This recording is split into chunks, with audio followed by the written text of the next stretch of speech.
नई कहानियां। ये चंदनपुर गांव की बात है।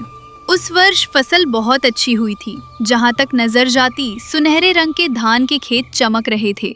सभी किसान कटाई कर रहे थे और धान के ढेर लगा रहे थे। रामदास अपने खेत में कटाई करवा रहा था। बगल के खेत में भैरव और माधव खड़े होकर बात कर रहे थे। क्यों रे माधव, देखी हमारी फसल। इस बार तो धन लक्ष्मी स्वयं चलकर हमारे घर आई हैं। शहर से बड़े व्यापारी आए हैं। वे एक बोरी के 10 स्वर्ण मुद्राएं दे रहे हैं। मैं तो एक दाना भी नहीं बचाऊंगा, सब कुछ बेच दूंगा। उन पैसों से अपनी पत्नी के लिए सोने की करधनी बनवाऊंगा और घर में नया रंग रोगन करवाऊंगा। सच में भैरव जी, 10 मुद्राएं? तो फिर मैं भी बेच दूंगा।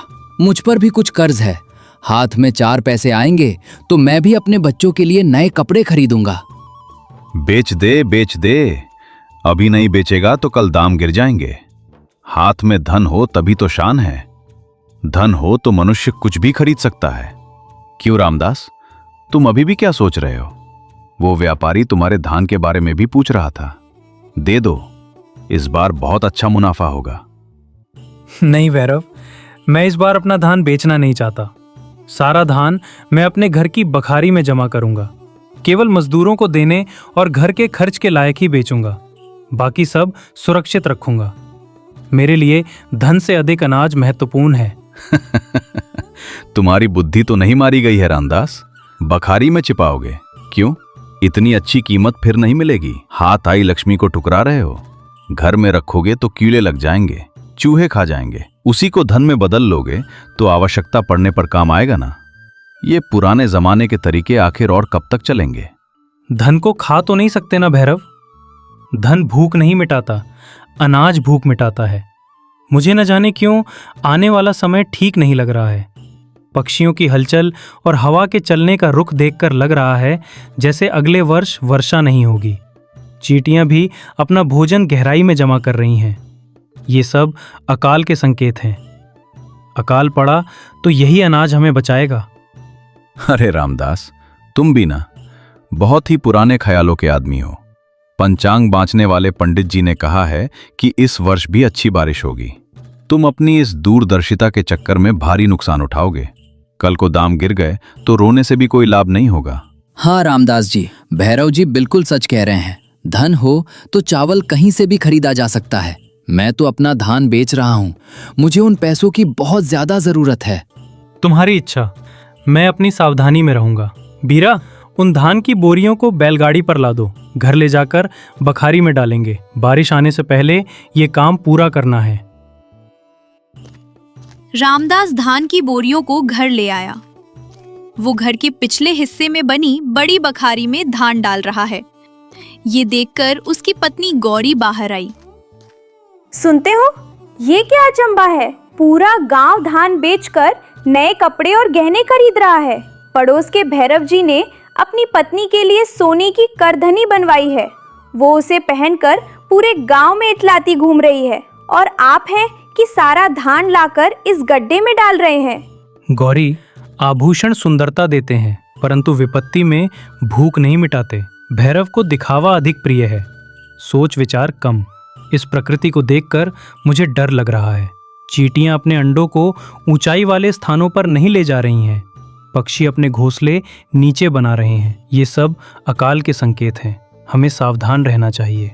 आप भी ना ऐसे अपशकुन देखकर डरने की क्या आवश्यकता है? हाथ में धन हो तो अकाल आने पर भी जीवित रह सकते हैं ना। कहीं से भी मंगवा सकते हैं। अकाल पड़ा तो अन्न नहीं मिलेगा गौरी। तब तुम्हारे पास करोड़ों स्वर्ण मुद्राएं भी हों तो भी मुट्ठी भर चावल नहीं खरीद पाओगी। हमारे पूर्वजों ने अन्न लक्ष्मी कहा है, धन लक्ष्मी नहीं। हमारे घर में अन्न रहेगा तो ना केवल हम बचेंगे बल्कि 10 लोगों को भी बचा सकेंगे। मेरी बात मानो, ये बखारी भर गई तो समझो मेरा हृदय भर गया। कल को हम पर कोई विपत्ति ना आए, इसके लिए आज थोड़ा त्याग तो करना ही पड़ेगा। ठीक है, हमेशा आपकी ही बात जीतती है। मुझे भी विश्वास है कि आपकी दूरदर्शिता उत्तम है, परंतु उन पड़ोसियों का रुतबा देखकर थोड़ा मन ललचा जाता है। बस देखते हैं वो रुतबा कितने दिन रहता है। अभी हम बचत से काम चलाएंगे।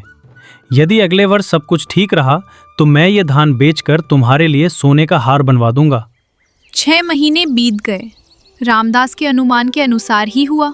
वर्षा ने मुख मोड़ लिया। आकाश बिना बादलों के सूना पड़ा है। तालाब और कुएं सूख गए। खेतों में बोई गई फसलें पानी ना मिलने से सूख गईं। गांव की चौपाल के पास सभी किसान उदास बैठे हैं। मुखिया धर्मपाल भी वहीं हैं। क्या बात है किसान भाइयों, परिस्थितियां बहुत विकट हैं। वरुण देव ने कृपा नहीं की। पशुओं के लिए चारा नहीं है, मनुष्यों के लिए भोजन नहीं है। पास के गांव में तो अभी से चोरियां भी शुरू हो गई हैं। सरकार से सहायता आने तक न जाने हमारा क्या होगा। हाँ मुखिया जी, मेरे खेत में लगी मिर्च की सारी फसल सूख गई। लागत भी नहीं निकली। हाथ में जो धन था सब समाप्त हो गया। वो सोने की करधनी गिरवी रखकर जो धन लाया था वो भी खत्म हो गया। अब चावल खरीदने जाओ तो बाजार में मिल नहीं रहा है। यदि है भी तो 1 बोरी के 100 सिक्के मांग रहे हैं। ये लूट नहीं तो और क्या है। मेरी दशा तो और भी दयनीय है मुखिया जी। जो धान था बेच दिया और उन पैसों से कर्ज चुका दिया। अब घर में एक दाना नहीं है। बच्चे भूख से बिलख रहे हैं। जब वे पिताजी भोजन दो मांगते हैं तो मेरा कलेजा फटने लगता है। समझ नहीं आ रहा क्या करूं। रामदास, तुमने उस समय धान बिना बेचे ही छिपा लिया था ना? सब तुम्हें कंजूस कह रहे थे। अब तुम्हारी क्या स्थिति है?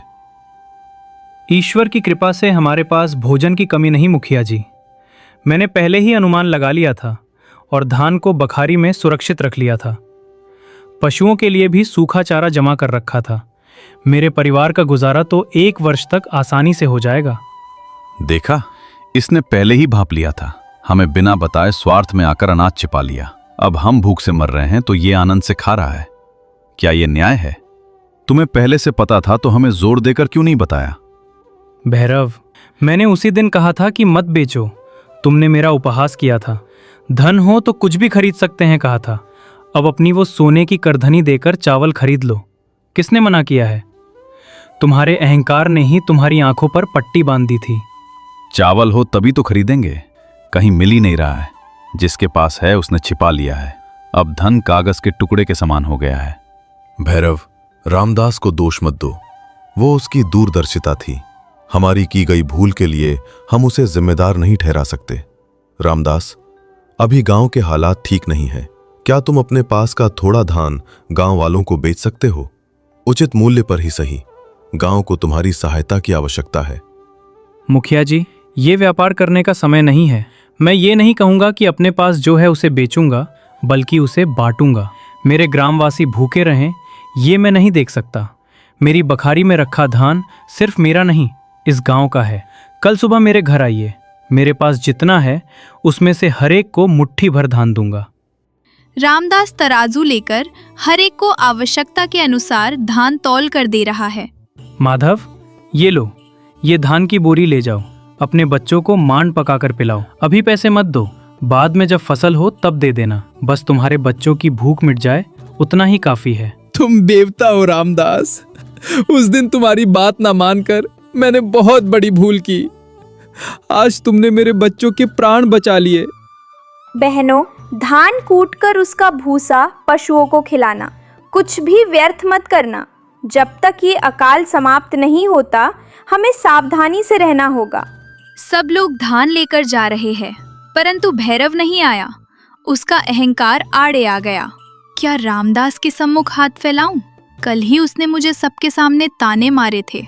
ये सोचकर वो घर में ही रह गया। संध्या होते होते भैरव के घर में बच्चे भूख से रोने लगे। पत्नी विवाद कर रही है। चूल्हे में जाए आपका ये झूठा अभिमान। वहाँ रामदास जी सबको धान दे रहे हैं और आप है कि जाएंगे नहीं? क्या हमारे बच्चे भूख से प्राण त्याग दें? क्या ये आभूषण और रेशमी वस्त्र खाने से पेट भरेगा? आपका ये अहंकार हमारी जान ले लेगा। जाइए, जाकर मांगिए। रात्रि का प्रहर है। रामदास के घर का दीपक अभी भी प्रज्वलित है। भैरव अपना मुख वस्त्र से ढककर चोरों की भांति रामदास के घर आया। रामदास चबूतरे पर बैठकर हिसाब देख रहा है। रामदास, रामदास! कौन है? ओहो, भैरव जी, आइए। इस समय कैसे आना हुआ? भीतर आइए। रामदास, दिन में आने का साहस नहीं हुआ। मेरे बच्चे भूख से तड़प रहे हैं। मेरे घर में एक बूंद मांड तक नहीं है। तुमने पूरे गांव को खिलाया, मुझे भी थोड़ा धान भिक्षा में दे दो। मेरे पास धन नहीं है, चाहो तो ये घर तुम्हारे नाम लिख देता हूं। बस मेरे बच्चों को बचा लो। भैरव, जब मनुष्य को भूख लगती है तो प्रतिशोध की भावना और मनमुटाव नहीं होना चाहिए। तुम मेरे पड़ोसी हो, तुम्हारे बच्चे मेरे बच्चों के समान ही हैं। घर नाम करने की क्या आवश्यकता है? ये लो, ये 2 बोरी धान ले जाओ, ये भिक्षा नहीं है। रामदास, मैंने तुम्हारा उपहास किया था, तुम्हें कंजूस कहा था, पुराने ख्यालों वाला कहा था, परंतु आज ज्ञात हुआ वो तुम्हारी कंजूसी नहीं अपितु बचत थी। वो तुम्हारा पुराना विचार नहीं अपितु दूरदर्शिता थी। तुम्हारी इसी दूरदर्शिता ने मुझे और मेरे परिवार को बचा लिया। मुझे क्षमा कर दो। क्षमा कैसी भैरव भाई? जिसने जोड़ा वो सुख भोगेगा, जिसने अंधाधुंध लुटाया वो रोएगा। ये हमारे पूर्वजों ने ऐसे ही नहीं कहा है। हम किसान हैं, हमें प्रकृति को समझना चाहिए, उसके अनुसार आचरण करना चाहिए। धन महत्वपूर्ण नहीं है, अन्न महत्वपूर्ण है। अब जाओ, बच्चों को भोजन कराओ। वो अकाल का समय बीत गया। अगले वर्ष खूब वर्षा हुई। रामदास द्वारा दिए गए बीजों से पूरे गांव ने पुनः फसल उगाई। ग्राम देवता का मेला लगा है। गांव के सभी लोगों ने रामदास को सम्मानित करने के लिए बुलाया है। आज यदि हमारा गांव हरा भरा है तो उसका कारण रामदास जी की दूरदर्शिता है। यदि उन्होंने धान नहीं छिपाया होता तो न जाने उस अकाल में हमारा क्या होता। वे हमारे गांव की रक्षा करने वाले संकट मोचक हैं। हां, मैंने अपने नेत्रों से देखा है। धन से अधिक मूल्यवान भोजन है, दिखावे से अधिक आवश्यक बचत है। रामदास जी ने मुझे शिक्षा दी है, मेरे नेत्र खोल दिए। अब से मैं भी उन्हें अपना आदर्श मानूंगा। मेरे खेत में उगी आधी फसल मैं अपनी बखारी में सुरक्षित रखूंगा। इसमें मेरी कोई महानता नहीं है। एक किसान को सदैव आने वाले कल के विषय में सोचना चाहिए। बीज बोने से लेकर उसके अंकुरित होने, फसल बनने और हमारा उदर भरने तक सहस्रों विपत्तियां आती हैं। इसीलिए हमें अपनी फसल को संभाल कर रखना चाहिए। यदि हम सब मिलकर रहें तो कोई भी अकाल हमारा कुछ अनिष्ट नहीं कर सकता। गांव वालों ने रामदास की जय जयकार की। गौरी को अपने पति पर गर्व हुआ। उस दिन से उस गांव का हर किसान रामदास की भांति दूरदर्शिता के साथ जीना सीख गया। कोई भी अकाल आया तो वो गांव डट कर खड़ा रहा। जो आने वाले कल के विषय में नहीं सोचता वो आज भी आनंद से नहीं जी सकता। रात के 7 बजे हैं। पापैया अपने पुराने खपरेल के घर में अरंडी के तेल के एक छोटे से दिए की रोशनी में तांबे के सिक्के गिन रहा है। रसोई से लक्ष्मम्मा हाथ में करछी लिए चिरते हुए बाहर आती है। सुनिए, दिया बुझने वाला है और आप अभी भी वो सिक्के गिन रहे हैं?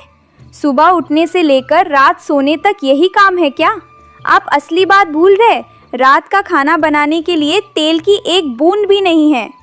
अरे, सुबह ही तो वो छोटी बोतल भरी थी, इतनी जल्दी खत्म हो गया। तुम सब्जी में तेल डाल रही हो या चूल्हे में? पता है अरंडी के तेल की कीमत क्या है? ऐसे इस्तेमाल करोगी तो जायदाद कपूर की तरह उड़ जाएगी। हे भगवान, हथेली में आ जाने वाली उस बोतल का तेल 1 हफ्ते तक कैसे चलेगा? पड़ोस में सुब्बम्मा के घर से रोज खुशबूदार खाने की महक आती है और हमारे घर में रोज मार और चटनी। आपकी कंजूसी देखकर पूरा गांव हंसता है। हंसने दे, उन्हें पैसे की कीमत क्या पता। एक तांबे का सिक्के कमाने में कितना पसीना बहाना पड़ता है ये मुझे पता है। अगर मैं भी उनकी तरह अय्याशी करता तो अब तक कटोरा हाथ में आ जाता। मेरे पास से एक फूटी कौड़ी भी नहीं गिरेगी। तो अब क्या करूं? बिना छौंक के निवाला गले से कैसे उतरेगा? कम से कम चटनी बनाने के लिए तो तेल होना चाहिए ना। आज बिना तेल के ही खाना बना लो।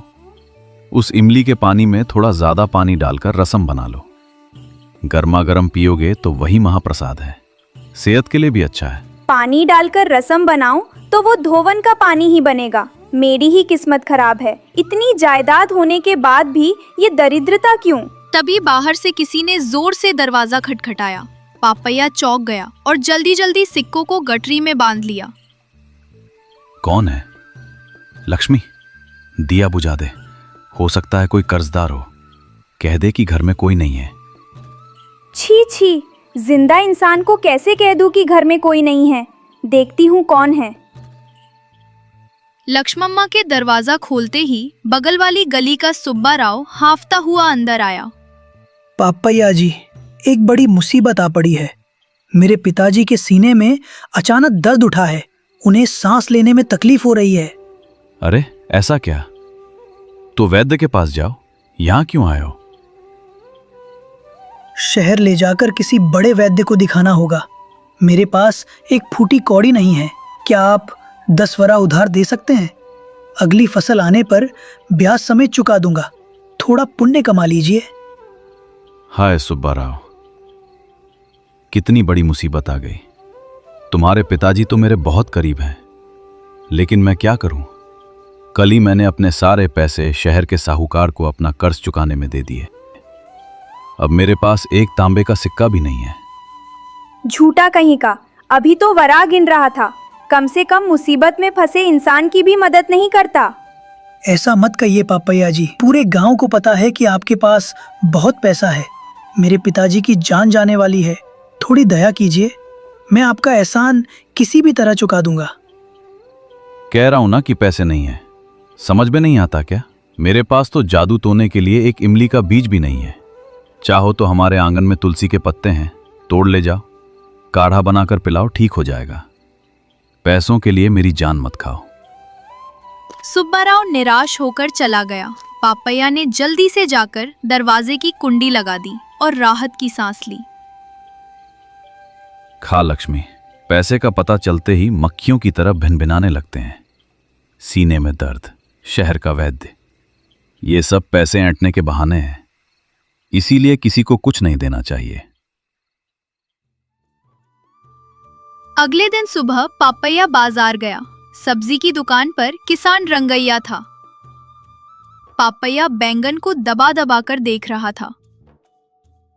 अरे रंगैया, ये बैंगन इतने मुरझाए हुए क्यों हैं?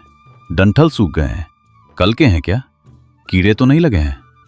क्या पापैया जी, अभी खेत से तोड़कर लाया हूँ। इतने ताजे और चमकदार हैं और आप कह रहे हैं कि मुरझाए हुए हैं। नहीं लेना है तो मत लीजिए, लेकिन दबा दबा कर खराब मत कीजिए। ओहो, इतना घमंड। ठीक है, ये बैंगन कितने के हैं? अगर 2 आने सेर दोगे तो दे दो। 2 आने मोलभाव नहीं होगा मालिक, इसमें कोई फायदा नहीं है। दिन दहाड़े लूट रहे हो क्या? कल बगल वाले गांव में 1 आने में ही दे रहे थे। नहीं तो मैं दूसरी दुकान पर चला जाऊंगा। मेरे पास पैसे पेड़ पर नहीं उगते। अच्छा ठीक है बाबू, ये तो सड़े हुए लग रहे हैं, उसे फेंक दीजिए। कोई बात नहीं, पकाने पर सब ठीक हो जाएगा। पेट में जाकर तो सब एक ही हो जाता है ना। यही तौल दो और तराजू में थोड़ा बड़ा पत्थर रखना। फिर भी तूने हज लूट लिया मुझे। रंगैया ने चिढ़ते हुए तौला। पैसे देते समय भी पापैया ने उस सिक्के को 2 बार पलट कर देखा और बहुत ही बेमन से दिया। उसके बाद उसने नीचे कीचड़ में गिरी 2 भिंडियां देखी। अरे रंगैया, ये 2 भिंडियां नीचे गिर गई हैं ना। ये तो वैसे भी कोई नहीं खरीदेगा। इन्हें भी मेरे थैले में डाल दो। इसे मुफ्त का समझ लूंगा, धोकर इस्तेमाल कर लूंगा। आपकी कंजूसी को मेरा नमस्कार मालिक। जमीन पर गिरी मिट्टी वाली सब्जियां भी नहीं छोड़ते क्या? ले जाइए, आपका पेट ठंडा रहे। करोड़ों रुपए होने पर भी पेट भर खाते नहीं हैं। पापैया वो 2 भिंडियां और सड़े हुए बैंगन लेकर घर आ गया। दोपहर को लक्ष्मम्मा ने खाना बनाया, लेकिन वो भिंडियां सच में खराब हो चुकी थी। सुनिए, वो सब्जी मत खाइएगा, बदबू आ रही है। सड़ने जैसी बदबू है। मुझे तो उल्टी आ रही है। मैं इसे फेंक देती हूँ। पेट खराब हुआ तो फिर से दवाइयों का खर्चा। कुछ नहीं होगा, पकाने पर तो जहर भी मर जाता है। ये खराब नहीं हुई हैं, बहुत ज्यादा पक गई हैं। पैसे देकर खरीदी हैं, फेंक दूं तो लक्ष्मी देवी नाराज नहीं हो जाएंगी। तुम चुप रहो, मेरा शरीर पत्थर जैसा है। खाना खाने के बाद शाम होते होते पापैया के पेट में गड़बड़ शुरू हो गई। उसे भयंकर उल्टियां और दस्त होने लगे और पापैया बिस्तर पर तड़पने लगा। ओए माँ, अरे बाप रे, मैं तो मर गया। पेट में जैसे कोई छुरे घोंप रहा हो। लक्ष्मी, पानी दे, जान निकली जा रही है।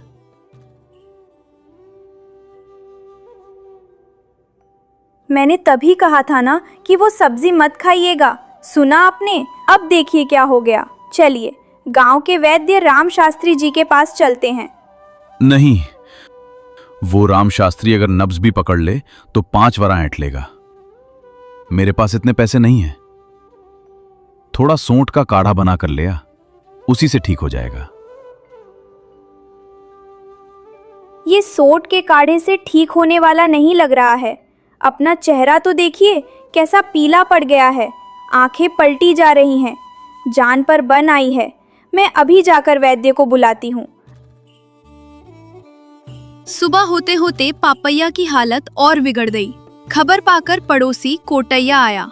कोटैया बहुत समझदार आदमी था और कई बार पापैया की कंजूसी पर चोट करने की ताक में रहता था। अरे पापैया जी, क्या हो गया?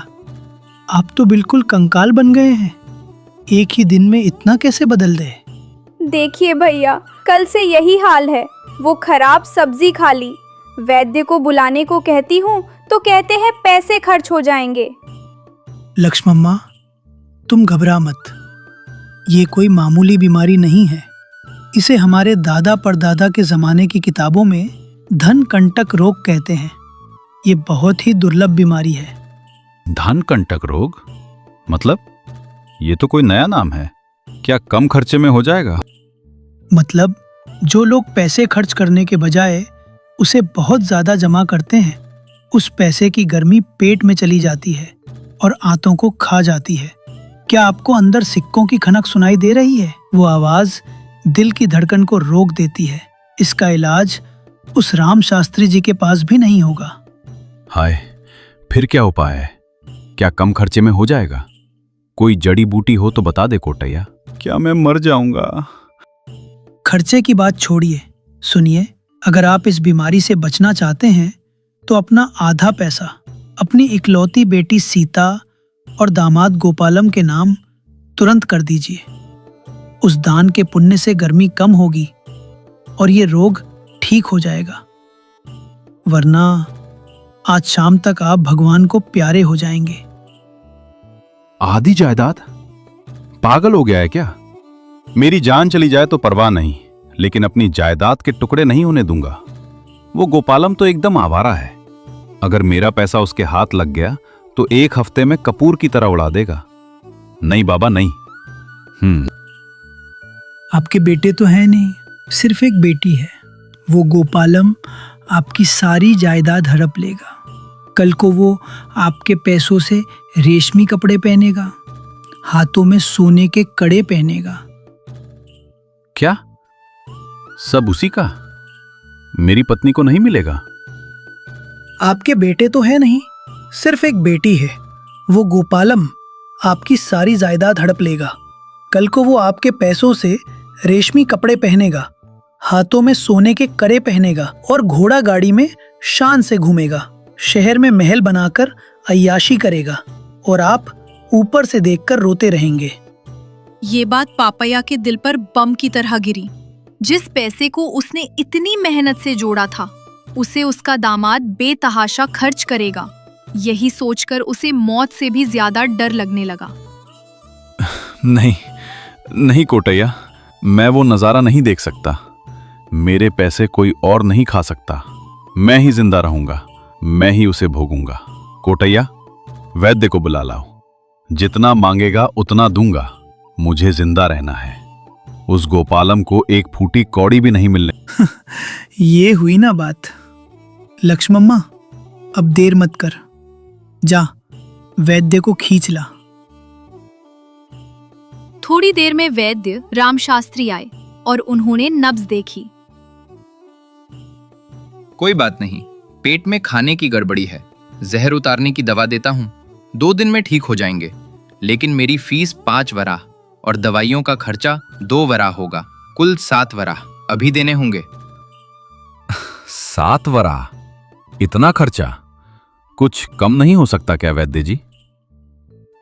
पापैया जी, दामाद जी, रेशमी कपड़े, घोड़ा गाड़ी, दूंगा दूंगा, 7 नहीं 10 वरहा लीजिए वैद्य जी, मुझे बचा लीजिए। मेरी सेहत ठीक होनी चाहिए, मेरा पैसा मेरे पास ही रहना चाहिए, उस गोपालम को नहीं मिलना चाहिए। वैद्य ने दवा दी। पापैया 2 दिन में ठीक हो गया। उस घटना ने पापैया में एक छोटा सा बदलाव ला दिया। 1 हफ्ते बाद पापैया घर के चबूतरे पर बैठा था। कोटैया उधर से गुजर रहा था। कहिए पापैया जी, तबीयत ठीक है? फिर से वही पुराने कपड़े? हाँ, तबीयत ठीक है कोटैया, कपड़े पुराने हैं लेकिन मन नया है। वैसे अभी बाजार गया था और बढ़िया मुलायम बैंगन और शुद्ध घी लाया हूं। आज हमारे घर में बड़े बौर बैंगन की सब्जी बन रही है, तुम भी रात को खाने पर आना। क्या आप मुझे खाने पर बुला रहे हैं? सूरज पश्चिम से उगा है क्या? मुझे अपने कानों पर विश्वास नहीं हो रहा है। सच में पापैया? सूरज वही है कोटैया, लेकिन मेरे दिमाग में उजाला हो गया है। पिछले हफ्ते तो मैं यमलोक से वापस आया हूं ना, तब समझ आया। मैं इन पैसों को गठरी में बांधकर गड्ढे में गाड़ भी दूं तो मेरे मरने के बाद ये मेरे साथ नहीं जाएंगे, उल्टा कोई और ही इन्हें उड़ाएगा। सच कहा पापैया जी, इतने दिनों बाद कोई अच्छी बात कही। अगर मैं खुद खाऊं, खुद भोगूं और 10 लोगों को खिलाऊं, कम से कम मेरी आत्मा को तो शांति मिलेगी ना।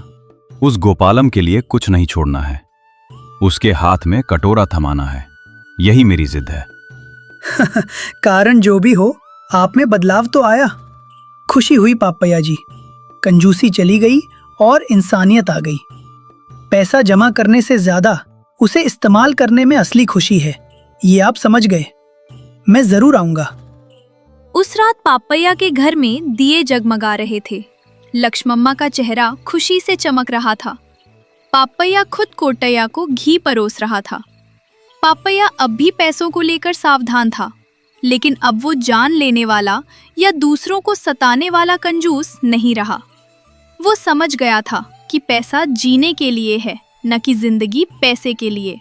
सीख: धन जोड़ना जरूरी नहीं है, बल्कि उसे अपनी जरूरतों और दूसरों की मदद के लिए इस्तेमाल करना ही असली दौलत है। बहुत ज्यादा कंजूसी अनर्थ का कारण बन सकती है।